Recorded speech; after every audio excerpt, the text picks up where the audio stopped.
Jhabua mission സ്കൂളിൻ്റെ ടോയ്ലറ്റിൽ 11 വർഷമായ ഒരു ബാലികയെ മാനഭംഗപ്പെടുത്തി വധിച്ച് അതിൻ്റെ ശവശരീരം അവിടെ കണ്ടെത്തി. അത് ഉടനെ തന്നെ പോലീസിൽ അറിയിക്കുകയും പോലീസ് അതിന് വേണ്ട നടപടിയെടുക്കുകയും അതിനുള്ള കുറ്റവാളികളെ കണ്ടെത്തുവാൻ വേണ്ടി പരിശ്രമിക്കുകയും ചെയ്തു.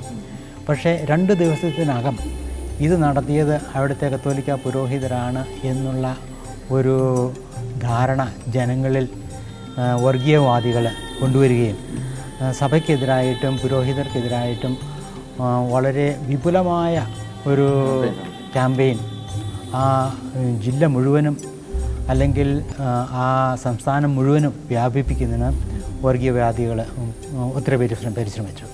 അവർക്ക് എനിക്ക് കൊടുക്കാനുള്ള ഒരു സന്ദേശം can be said in one word or one sentence: Jesus loves them, and he wants them also to love others like they experience the love of Jesus.